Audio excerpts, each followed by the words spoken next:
Good day, ladies and gentlemen, and welcome to Apex Frozen Foods Limited Q1 FY23 earnings conference call. As a reminder, all participant lines will be in the listen-only mode, and there will be an opportunity for you to ask questions after the presentation concludes. Should you need assistance during the conference call, please signal an operator by pressing star, then 0 on your touchtone phone. Please note that this conference is being recorded. I now hand the conference over to Mr. Chaudhary Kuruturi, Executive Director.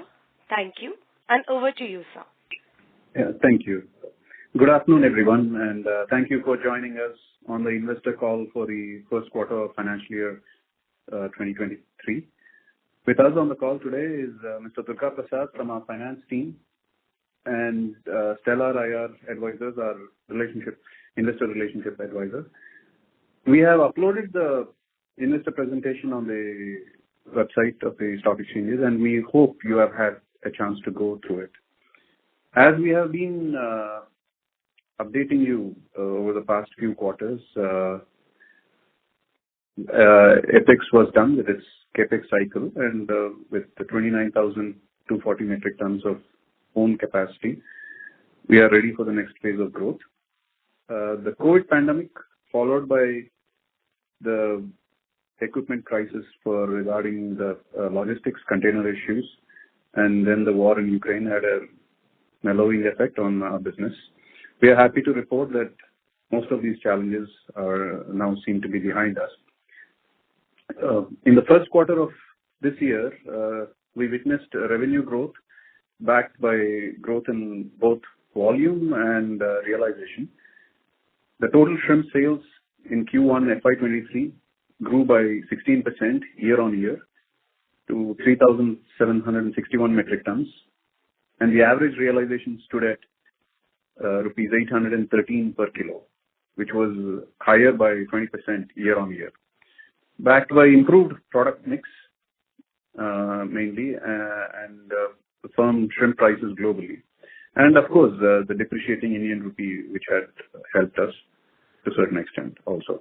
The share of our higher value ready-to-eat products increased to 25% of the Q1 FY23 sales, as against almost 21% of Q1 FY22 sales.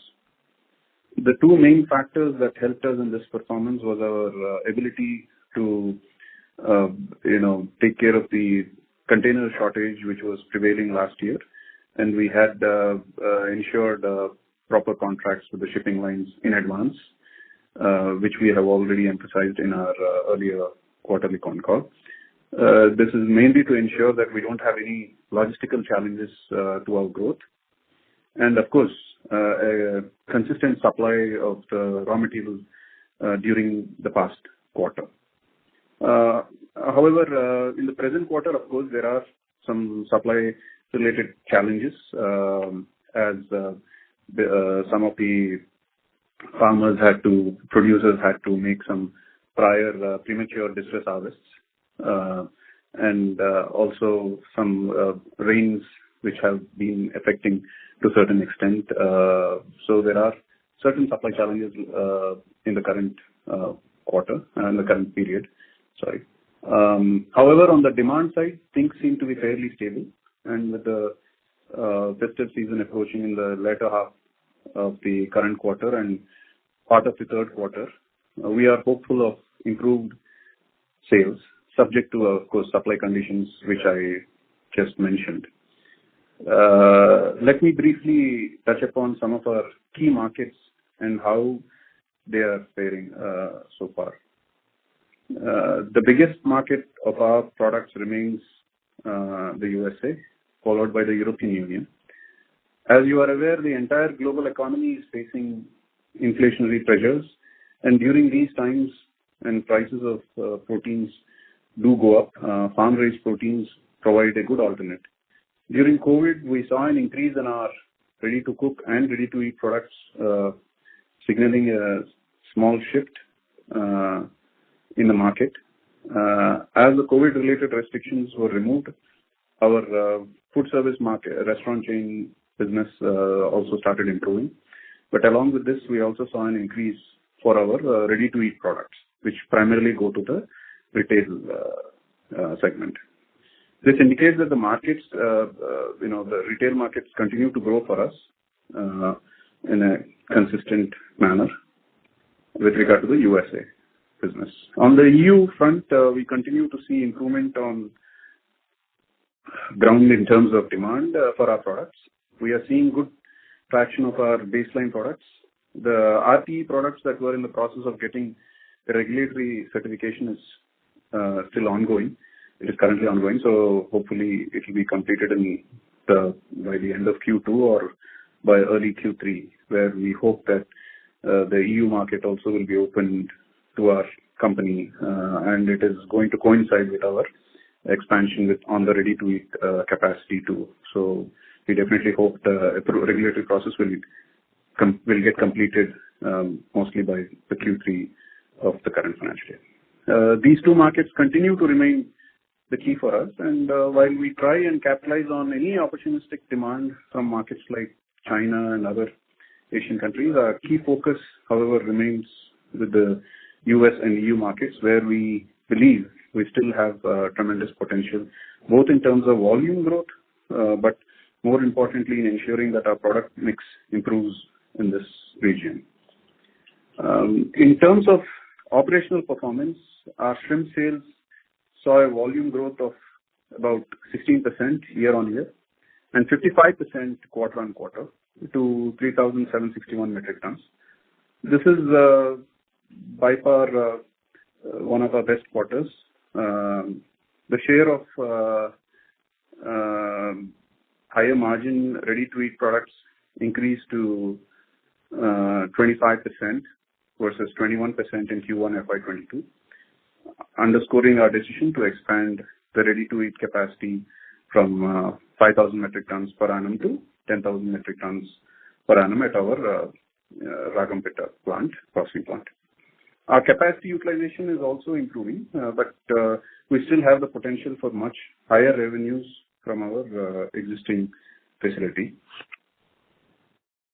In terms of our financial performance, our total income was at 3,250 million, saw a growth of 42% year-on-year and 55% quarter-on-quarter, largely driven by volume growth and better realizations, mainly year-on-year.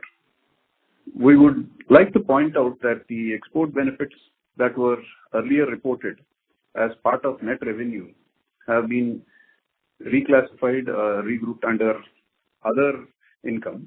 This adjustment has been effected for the reported prior periods as well. That is Q1 FY22 and Q4 FY22 and the full year FY22. Further, the increase in export benefits, which stood at 137 million in Q1 FY23, is on account of almost approximately around rupees 5 to 6 crores of RODTEP benefit, the replacement scheme which came in the place of MEIS. The part which was accounted was only to the extent which was made available to us, with the scripts available to us during the quarter. And as we continue to, because there have been some technical issues also with regard to the benefit being made available from the websites of the government websites. So as they are made available, we would continue to account for those benefits under the income. Now coming to profitability, other expenses which were led by increased freight costs continue to pressurize the margins, but were partially offset by the improvement in our product mix. Our EBITDA for Q1 FY23 came in at rupees 347 million, a growth of 153% year-on-year, accounting for a margin of 10.7%. Most of our other costs were in line with business growth. We closed the quarter with a profit after tax of rupees 185 million, a growth of 464% year-on-year, as opposed to rupees 33 million in the previous year. With that, I conclude our opening remarks, and now I request the moderator to open the floor for questions. Thank you. Thank you very much. We will now begin the question and answer session. Anyone who wishes to ask a question may press star and one on their touchtone phone. If you wish to remove yourself from the question queue, you may press star and two. Participants are requested to use handsets while asking a question. Ladies and gentlemen, we will wait for a moment while the question queue assembles.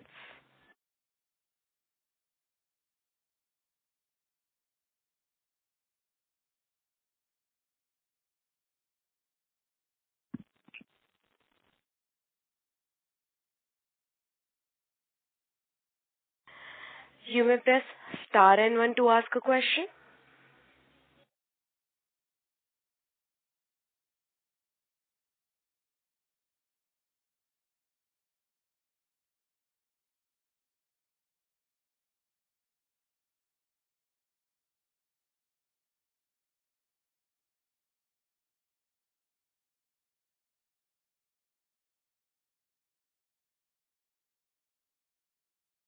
The first question is from the line of Lokesh Maru from Nippon India Mutual Fund. Please go ahead. Hi, sir. Am I audible? Yes, please. Sir, congratulations on the excellent set of numbers on volume front and realization front both. I wanted to basically touch upon our earlier, expectation of doing somewhere around 18,000 to 20,000 metric tons, right? Basis our increased capacity utilization up to 60% for the year. So given that we have done 3,700 in Q1, that leaves a lot of burden of around 15,000 tons or so for the rest of the 3 quarters. And again, given that Q1 usually is heavy, so how would you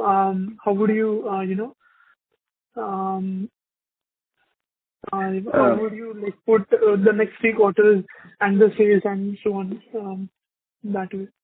Yeah, Mr. Lokesh, the point what you are referring to was about capacity utilization with regard to production.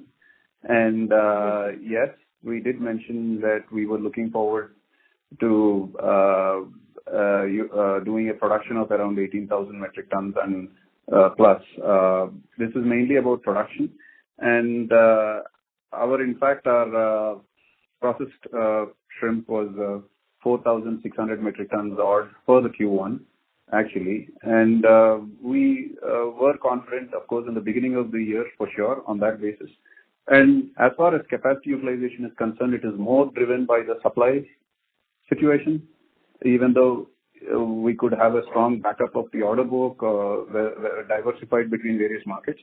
So as far as Q1 is concerned, we did do a production of 4,600 metric tons, and because we did pretty good. It is the highest production we have done, and we were definitely on that path of doing that 18,000 metric tons plus for the year. But as I have also mentioned in the opening remarks, it is also subject to supply conditions and the situation, how they keep changing. So definitely as the supply as it comes, we would definitely look forward to doing that production of 18,000 odd metric tons. But currently, of course, which we have also mentioned in our opening remarks, that there's been a little bit of issues in the supply side because of some premature distress harvests, and also because of the rains and some flooding which has happened over the past few weeks. So we are watching and carefully looking at how to how to do the production going forward based on the supply. Sure, sir. Understood. And sir, how's the basically when you say supply, as of now, it is only in the current quarter that you are seeing some disruption on the supply side, right? Yes. Okay, so That's all from my side. Thank you. Thank you. The next question is from the line of Pritesh Gandhi from Discovery Capital. Please go ahead. So just want to understand, given the high freight rate, are we able to pass those on to our customers? Sorry, can you repeat that question? I think given the high freight rate, I just wanted to understand the overall supply situation, because we are seeing a whole host of your competitors also adding capacity. So how is the global demand supply situation right now in processor? Okay. First question was, are we able to pass on the increased freight costs to the customers? That was what was your question. And we were able to do it till last year, of course. That is when even the overall unit value also had increased in dollar terms.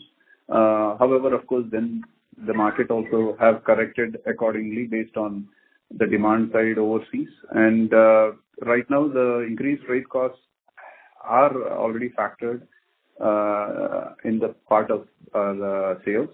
And as we also are looking forward, because we had our first set of reduction, which was, of course, very minuscule, or rather, very insignificant. We only had a reduction of hardly around $1,000 to $1,200 in the last 2 months, even though the increase was in multiples of thousands.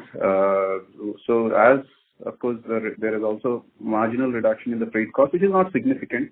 But as we also look forward for further reduction in the freight costs, we believe there will be an easing of freight-related costs as such over the course of the current year. First, that is regarding the freight impact. And as far as the demand is concerned, there was, because of let us say disposable income increasing, or because of the various supports given by various governments of the respective countries, of course the demand was also higher over the past year. And now the demand has been a little bit, correction has been there.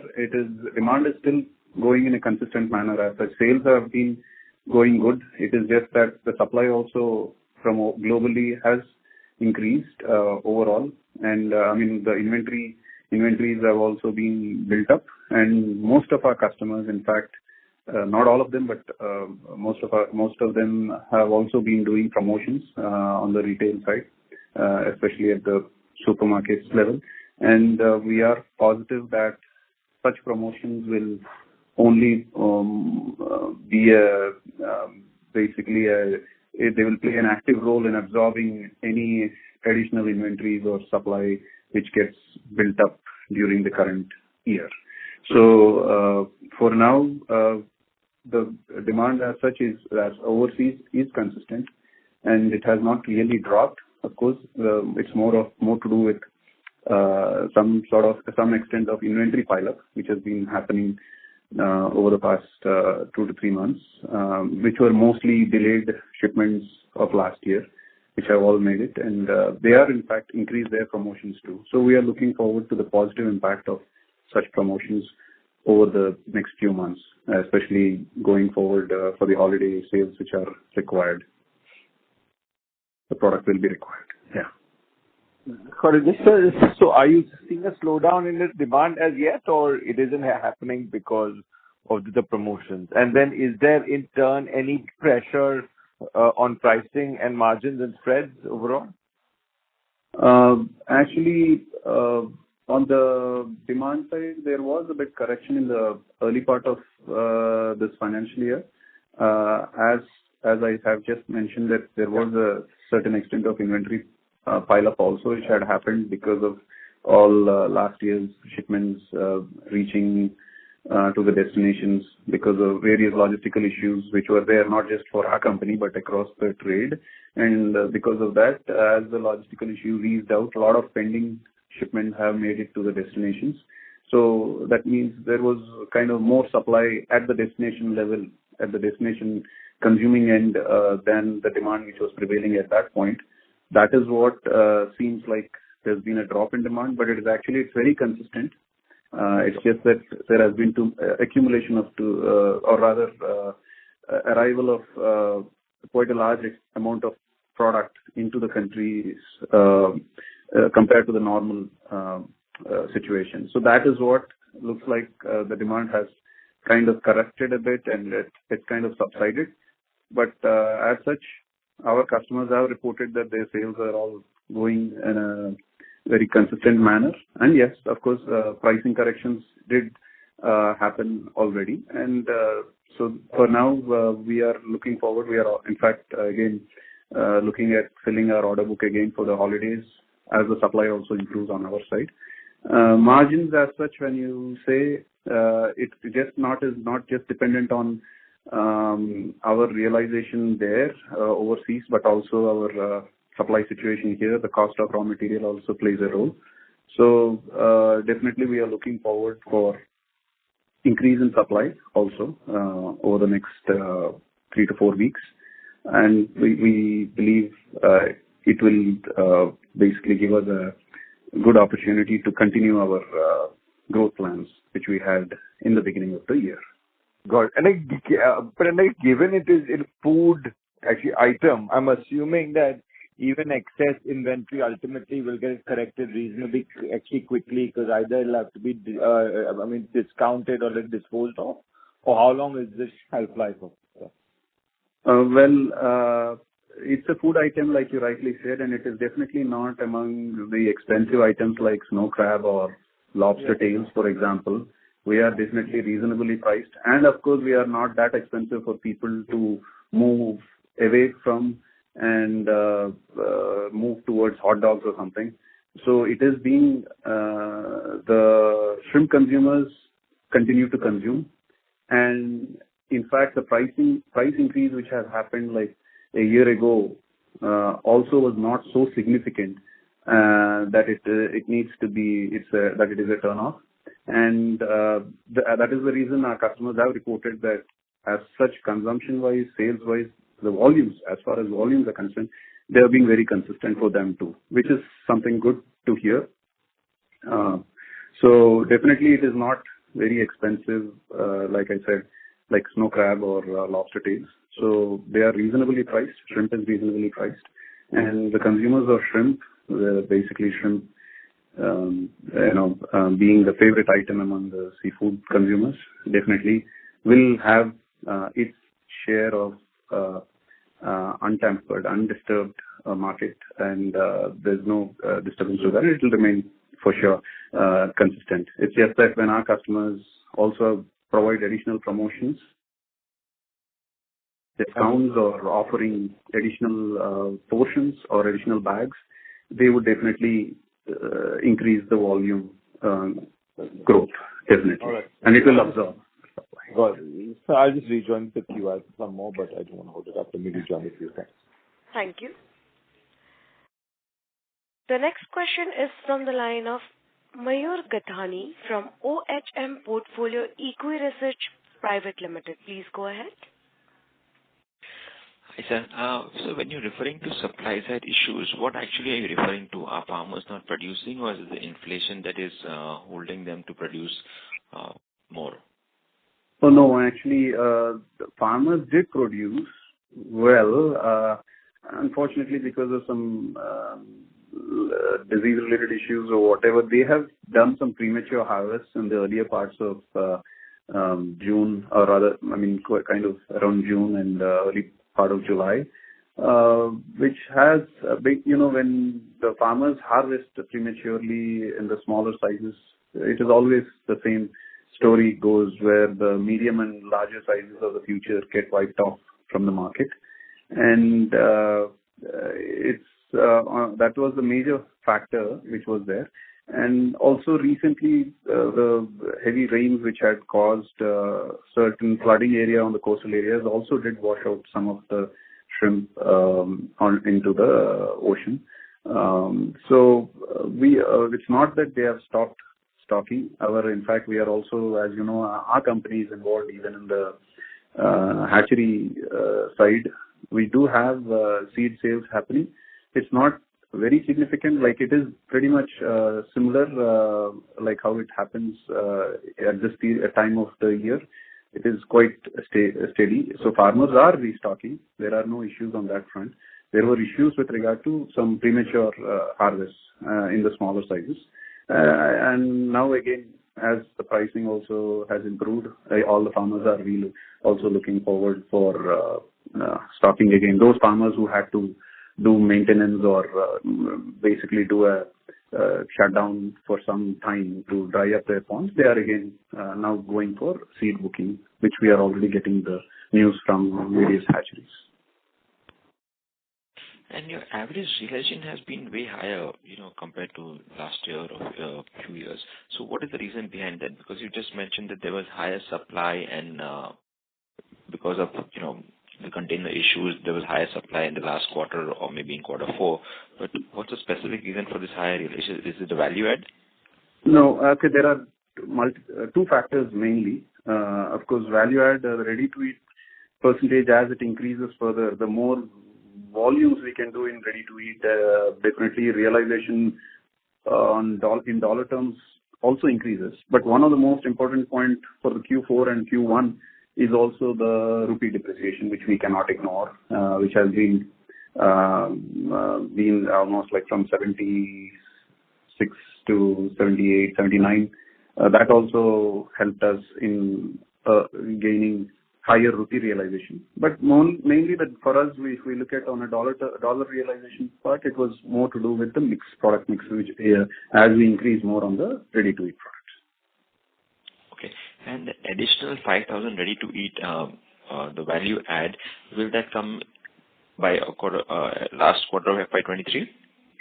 Yes, that's what we were expecting it to be completed by Q2 end, but the logistical challenges which were there, they have delayed their shipments, and it's coming in Q3. Like you said, we will be completing. We will see the benefits of the expansion by the end of the current financial year. Correct. We will see the operational benefits of the ready-to-eat products capacity expansion more towards the end of the year, like you said rightly. Yeah, so we will see the financial benefits in quarter 1, right, of the next year. Yeah, more towards Q4. You can say precisely Q1. Yeah, Q1 is more. Correct. Okay. And your outlook for the demand, etc., remains strong. The supply side issue more or less are kind of taken care of, so you should have a good next 9 months. Yeah, as far as demand, as I had mentioned earlier also to the previous callers also, that demand-wise, it is quite steady. The main thing is supply. Supply not only helps us to utilize our capacities in a better manner and reduce our costs, operating costs. At the same time, they would also enable us to do more sales. So we are keeping a watch on the supply situation. Definitely. It's more to do with that at this point, because our order book is still there, unfulfilled contracts are there, good amount of contracts are there, and we are continuously monitoring the situation with our customers to ensure that our order book is in a good shape actually. So quarter 1, what was the utilization level, sir? The quarter 1 was 52% of the total. Approximately, it was around 52%. And ready to eat? The ready to eat, 1 minute, please.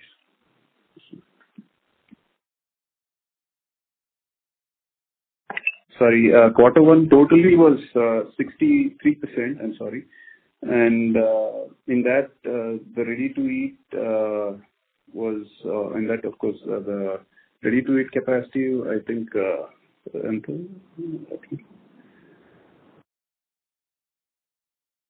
20%. Sorry, 23% in Q1 FY23. I'm sorry about that. It was 20% for FY22 for the full year, whereas it is 23% of the Q1 FY23. So, with regard to ready-to-eat. The 5,000 capacity you have, you utilized only 23%. Of the 5,000 tons, if you divide it by, means if on an annualized basis, this is, so it is what Q1, right? Yeah. So we have utilized 23% of that in the Q1. So yeah, this is Q1 percentage, 23%. Q1 FY23, the ready-to-eat capacity processed shrimp was of 23% of the total volume of 4,600 metric tons.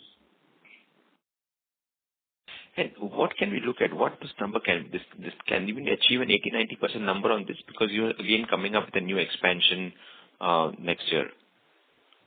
So the capacity, if you actually look at it, if we continue to do this, we are almost 85%. We are utilizing 85%. If we do it at the same run rate for the next quarters, we are already utilizing at 85%, and that is the reason which we had foreseen this based on the demand and our ability to utilize this capacity at a much faster pace.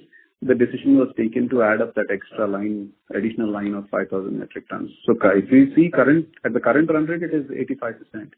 If we are able to do this for all the 4 quarters, of course, subject to supply situation, but order book-wise, there's no issue. We are very confident. That's the reason, based on the support of our customers and the feedback from them, we have decided to go for that additional capacity. Okay, great. Thank you, sir, and all the very best. Thank you. The next question is from the line of Shurit Deora from Paladin Capital Management LLP. Please go ahead. Hi, good afternoon. I have some really quick basic questions because I'm not very familiar with your business. So firstly, you mentioned a few times that 3,700 odd tons was the sales volume, but 4,600 tons is another volume that you refer to, which is the production volume. What is the difference between the two? No, sorry. We have mentioned that our sales volume was 3,760 metric tons during the quarter Q1. And of course, the processed shrimp, of course, whatever is the difference is getting, it will be in the inventories, and it gets shipped subsequently in the current Q2 and thereon, right?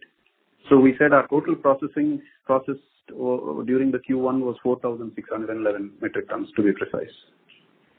Okay, got it. This is just inventory and will go on in the subsequent quarter. Yeah, I mean, subsequently, naturally, we cannot, the sales was only recognized till the end of Q1 and June 30th, right? Subsequently, in the subsequent quarters, subsequent period, basically, it will get recognized. Okay. My next question is that on the pricing, these prices that you mentioned, 780 odd rupees is the price for the basic shrimp, and I think 10-15% higher the price for the RTE product. These are FOB prices or CIF? They are actually CIF. Which pricing? We have mentioned. No, I mean, I'm just extrapolating it. The 813 odd realization that you. Oh, that is CIF, of course.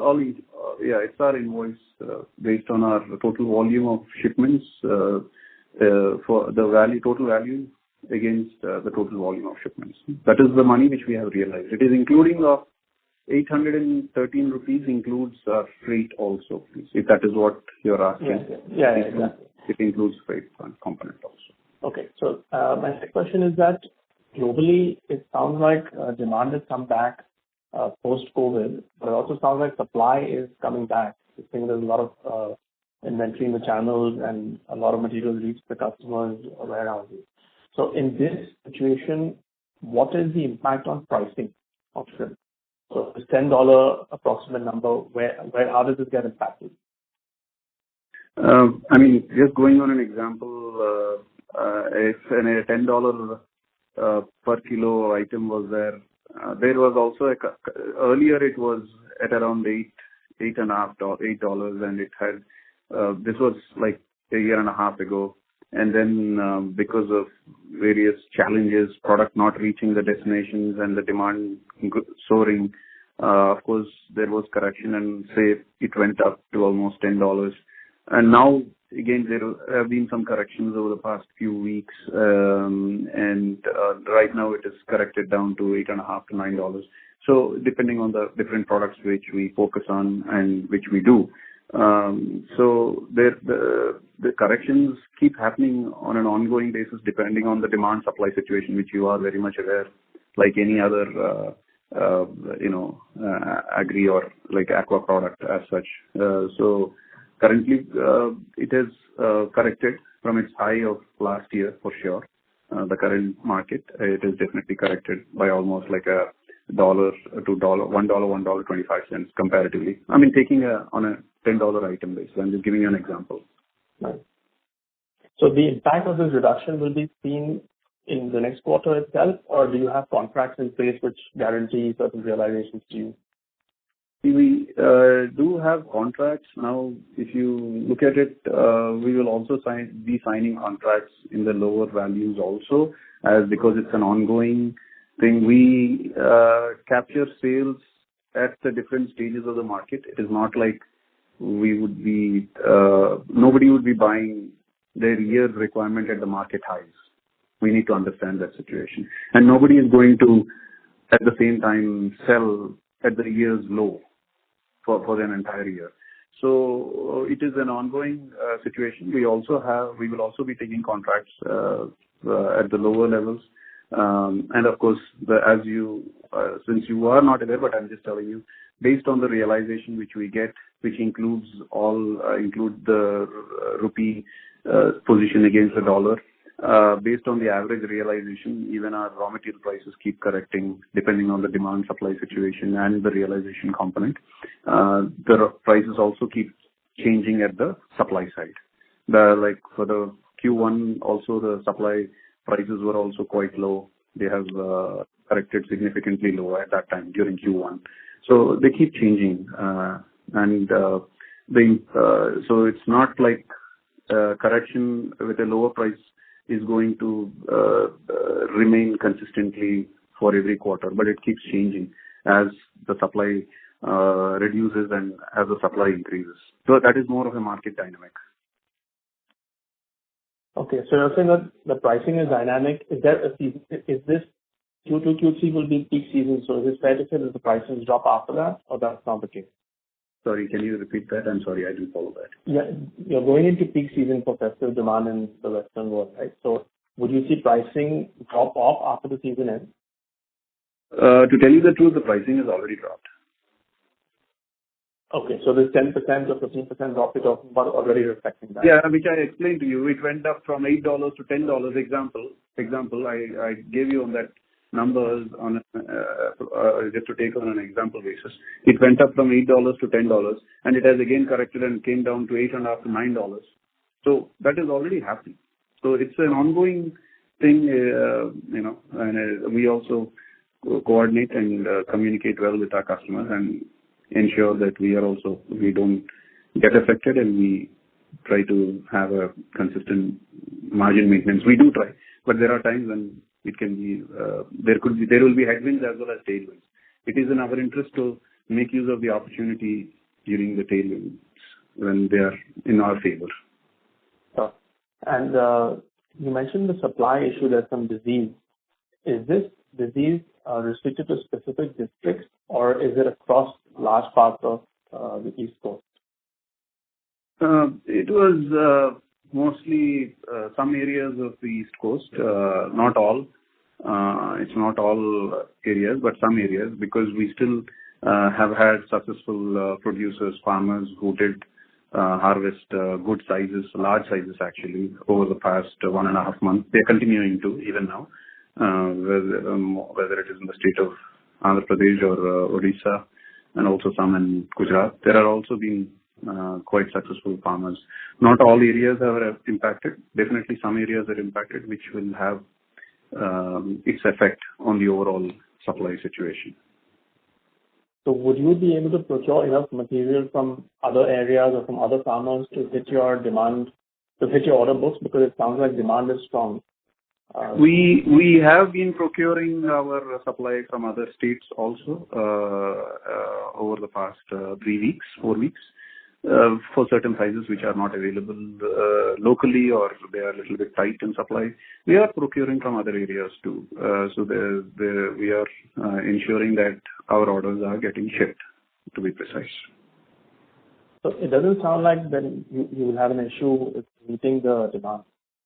Though it's the issue will be on, if any, will be on margin contraction, for example, because when there is if there is a shortage of supply during certain times of the year, naturally the pricing at the farm gate level will also be increasing a little bit accordingly. So it's as I said, it is dynamic, both on sales front as well as on the sourcing side, on the supply side.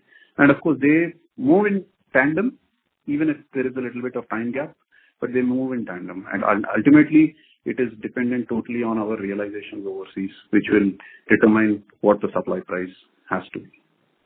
Okay. And may I ask one more, the last question, bookkeeping question. I'm a little confused by the RODTEP statement. Does this quarter's run rate, or does this quarter's figure include anything that's spilled over from the previous quarter? Actually, the main, with regard to the RODTEP, we have only considered to the extent of scripts made available to us.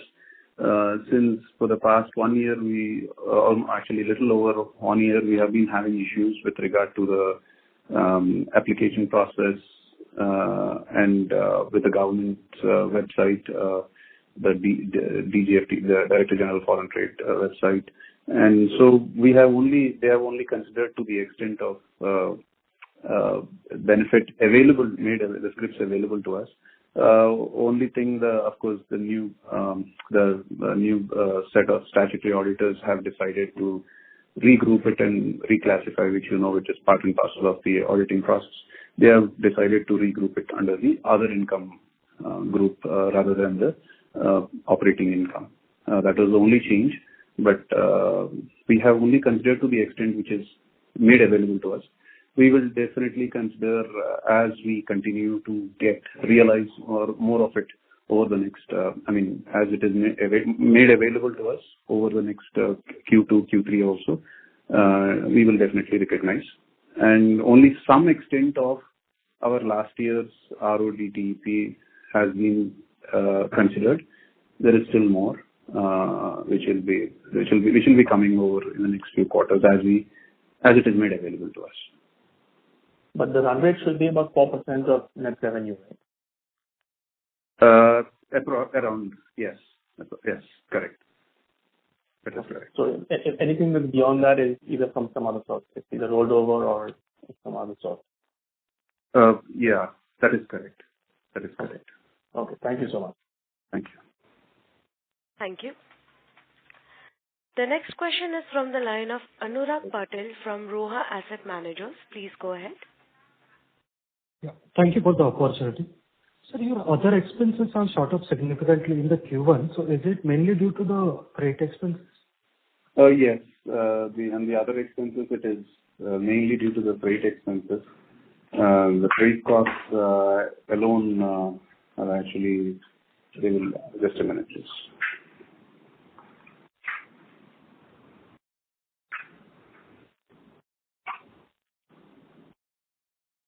The freight costs alone have actually, for the Q1, it was almost to the extent of 25.33 crores. Vis-a-vis Q4 was 14.5 crores, and Q1 of last year it was 11.4 crores. So if you see, it's more than double of Q1 FY22. So this quarter alone, in the other expenses, the major component is freight. It has always been the ocean freight expenses. It's the export-related expenses. Correct. So, sir, in the current quarter, how these expenses are panning out? Can we expect some material reduction, or more or less it should be continuing? I have mentioned to the previous callers with regard to the ocean freight expenses, we did find some marginal reduction, but it is not significant. For example, compared to last year, if there was a hike of almost around $4,000 per equipment, we have had a reduction of only $1,000 during the quarter of Q1. And I mean, we will see the impact of that more towards Q2.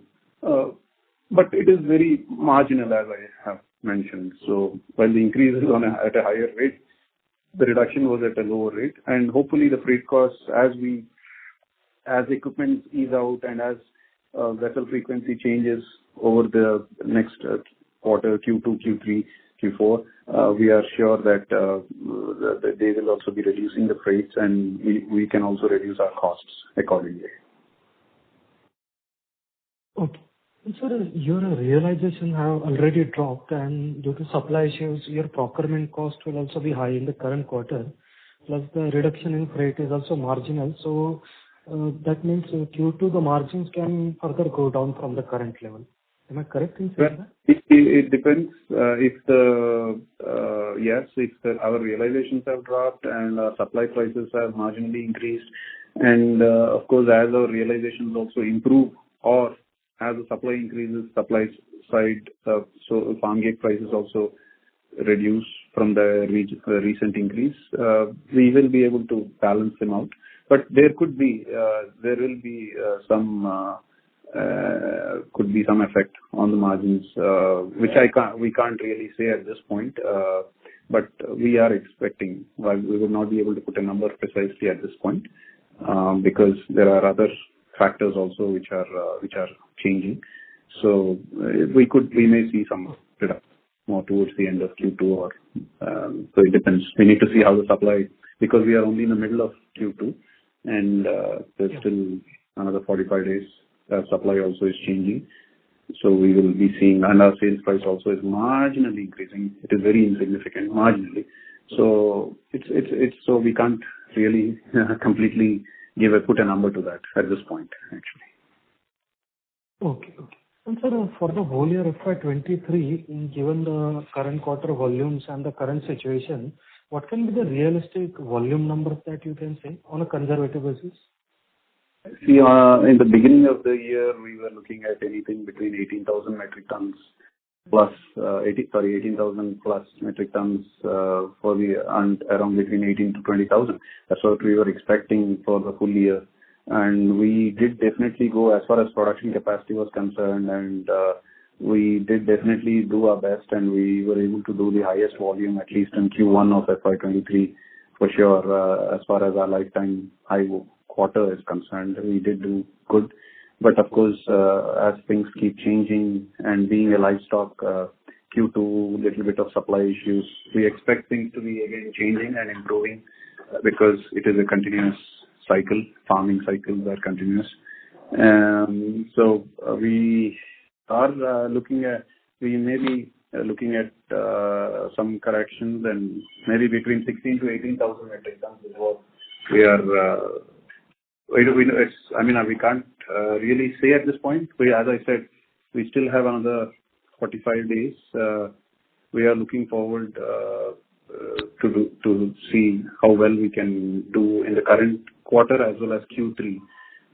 Historically, Q2 is always the highest for us over the past years, but maybe this year Q2 may not be that much as far as volumes are concerned, and as Q1 itself has taken the major part, we expected Q2 to be on similar lines in the beginning of the year, but because of the changes in the market supply side, we see that effect, and we are looking forward, of course, for a better Q3 too, because farmers are again stocking the seed again, and also, of course, some of them they have been consistently growing their shrimp in their pond.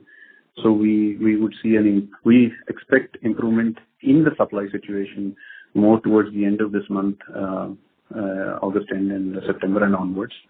So we look forward for that supply improvement. Okay. And one last question, sir. These RoDTEP incentives, are these linked to the revenue numbers or the volume numbers? Can you just explain? It's a good question. It is actually, there is a cap.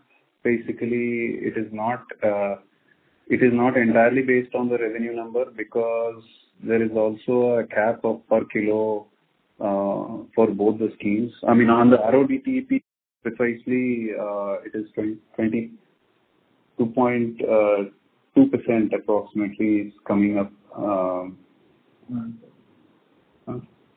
FOB value. Okay. Hello? 22% of FOB value. 2.2%, sorry. 2.2%. 2.2%. Okay, sir. That is from my side. Thank you very much. Thank you. The next question is from the line of Dipesh Kashyap from Equirus Securities. Please go ahead. Yeah, hi, Chaudhary sir. Thanks for taking my questions.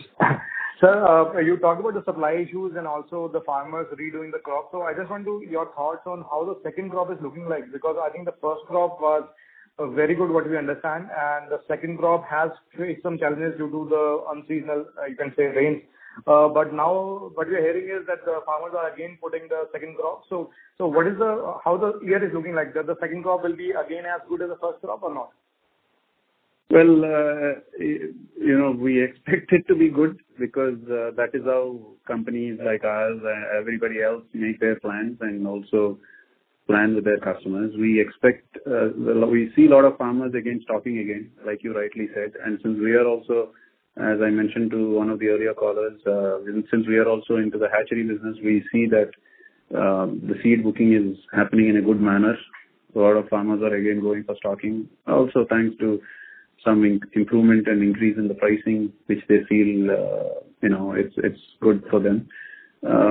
So we definitely expect second crop. But there is one issue here, which you know very well, as you know about the industry. Usually the second crop has its little bit of challenges because as the colder temperatures start kicking in, colder weather starts kicking in, it does have an impact on the growth. So typically 90 days crop ends up becoming a 120, 125, sometimes 130 days crop, which you know on the supply side how it is. So we are definitely watching, and but as I also mentioned to the other callers, we are also not just restricting our sourcing only to few areas and not like always, not just to the state of Andhra Pradesh. We did definitely source from other states, irrelevant of from where it is, but we did source well from other states too, in a consistent manner actually. Yeah, so that's what I want to understand, because India exports 6.5 lakh tons and we are exporting just 12,000 tons, and now we are reducing our target from 18,000 to 16,000. So can't we get the supply from the neighboring cities or whatever, because India is actually producing that much, right? So we can just supply should not be a constraint. No, we have not specifically, we have not reduced. Since the earlier caller, the previous caller before you had specifically asked what exactly are we looking forward to, I have mentioned maybe we are still looking forward for 18 to 20,000 metric tons, but on the production side, but it is difficult to make up. Example, if we have a significant drop in one quarter, it is difficult to make it up in the other quarters. As you know, our industry, the summer crop is the highest, right? As far as the production is concerned. Most of the shrimp production in India is produced between the months of April to August, as typically that is the summer crop. That is the resultant of the summer crop, where the highest amount of production happens. So while we see a little bit of gap in supply, we have just been, since he has asked me on a conservative basis, I have just put a number to it, but we are still looking forward to increase and, do that minimum of 18,000 to 20,000 metric tons, so that it not only, shows that we are utilizing our capacity in a better manner, but in a good manner, but also, it also improves our overall business numbers, revenue numbers, as well as volume numbers, and our market share also increasing. So we are looking forward, but we know the situation, and that's why we are telling you. Got it. So secondly, on the working capital side, like we have having a stretched working capital for the last 2 years, and part of the reason was that the container availability was low and it was a turnaround time was very high, so our receivable days were high. So now as we are progressing, are the working capital days coming down or still we are at like 120, 130 days? No, it is coming down actually. It is coming down as working capital days are reducing, decreasing in the current year onwards, quarter onwards. Actually, Q1 also it has dropped, and it is continuing to do that because we are also looking forward for a lesser period under inventory. Firstly, because we are able to kick out most of the product out, ship them out, because of we don't have any issues which we had last year with regard to equipment or containers. We don't have those issues anymore. So now we are able to push the orders much sooner compared to last year and the year before that. Definitely that is going to reduce our inventory days, and as well our customers also have been making faster payments, and thereby our debtor days also has been reducing, and our seed sales is mostly being done. More than 90-95% of that is being done on cash and carry basis, where basically no terms are being extended. I mean, even though that is an insignificant part in the total business of ours, but multiple factors which have impacted our overall working capital days, they have all seen an improvement. Good to know, sir. Good to know. So lastly, on the RODTV benefit, I think you have talked a lot on that, but I just want to understand that will that number be kind of consistent now? So is the government releasing the scripts like on a frequent basis, or it will remain volatile? Because it is a very important part of your margin profile, right? So if it goes down in any particular quarter, your margins can just like wipe off during that quarter. So just want to understand that whether government is like releasing the script now on consistent basis.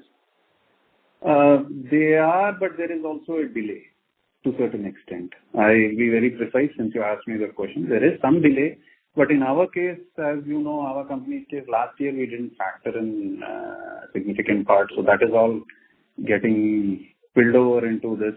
So I'm pretty sure that delay may not really be noticeable in our, I think so, that we think that it may not be noticeable in our recognition because we already have pending of last year's, to be precise. So there is some delay by almost like around 90 to 110 days minimum. There is a delay. That's an average. Okay. Usually it is there around 120, 140 days will be there always, as you know, like any government scheme typically.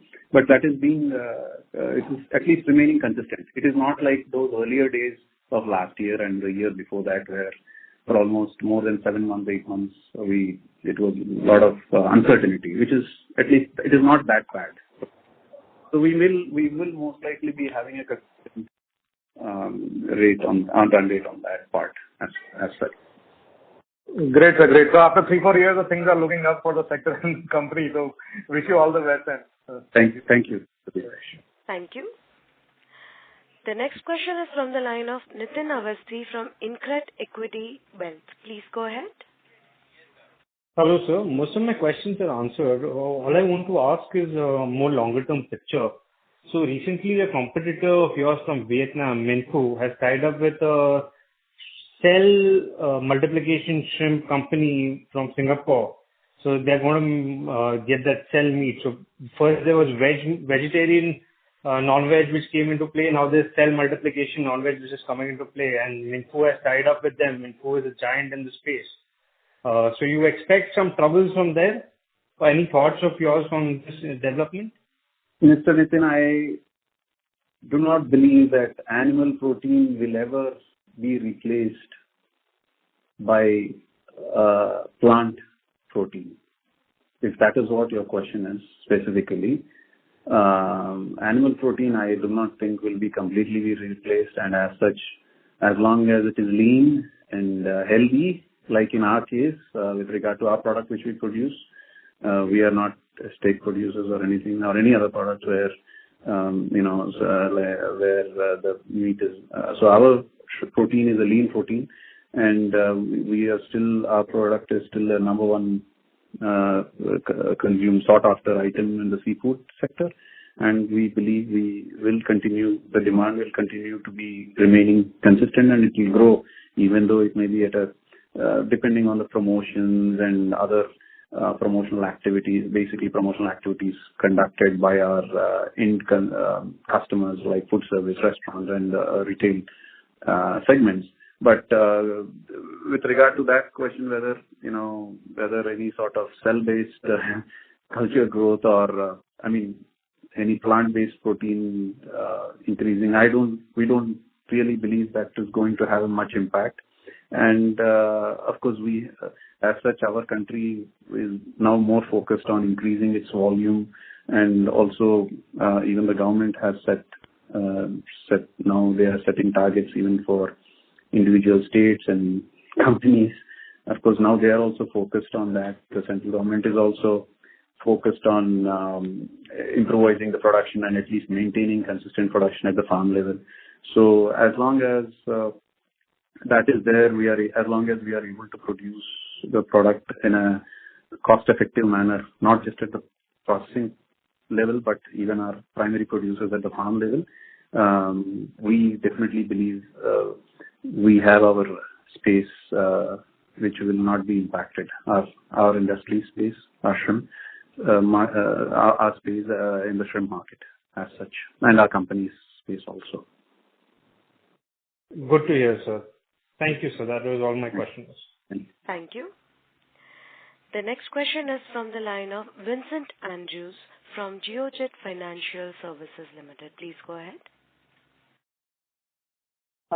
Hi, good afternoon. Am I audible? Yes, please. Sir, good afternoon and thanks for the opportunity.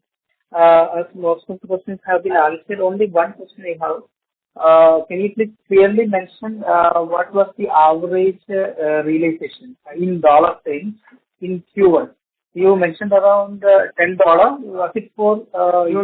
We never mentioned it as $10. Sorry, one of our callers was asking just to give on a approximate number. They just asked about the corrections, but it is precisely the average realization for the quarter was $10.44 compared to last year full year it was $9.81 FY22 average. This is average for all products included, ready to cook as well as ready to eat.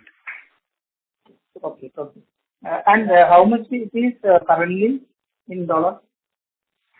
As I have mentioned, it has corrected a little bit. So average means right now we are still doing shipments of around $10.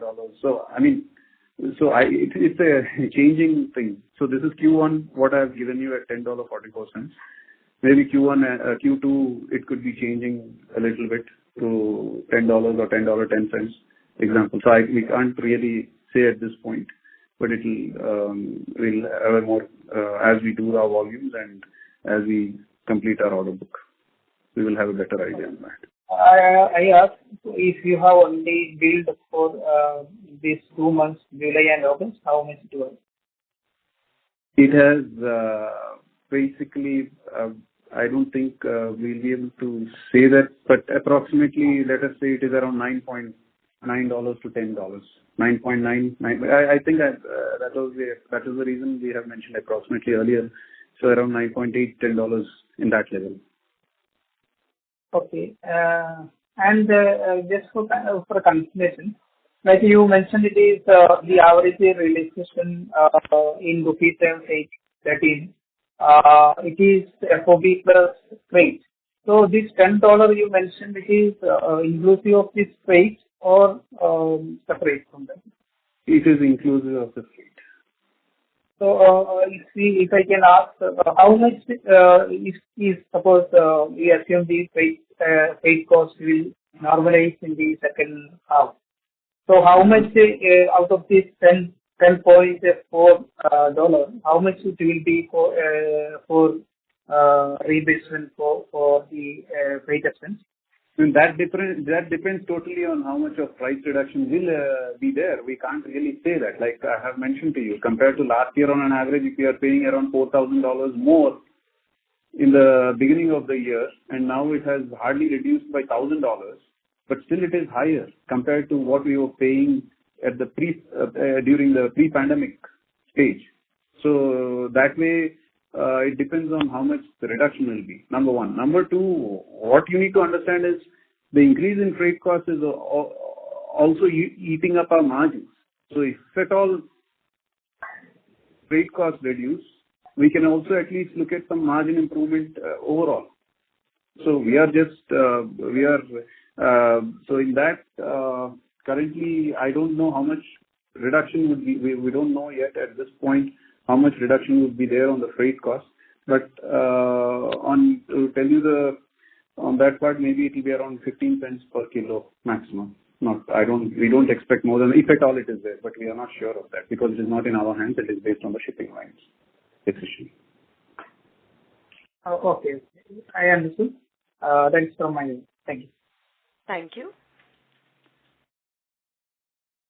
Ladies and gentlemen, due to time constraint, that was the last question that the management could answer. I would now like to hand the conference over to the management for closing comments. Yeah. Thank you. Thank you once again to everybody. We also thank Stellar IR advisors, our investor relationship advisors. For any queries and any clarifications regarding the Q1 results and also any specific updates, you may always reach out to Stellar IR advisors or the company at ir@apexfrozenfoods.com. Thank you and have a good rest of the day. Bye-bye. Thank you. On behalf of Apex Frozen Foods Limited, that concludes this conference. Thank you for joining us, and you may now disconnect your lines. If you found this video helpful, please like, share and subscribe to Concall India for latest upcoming con calls.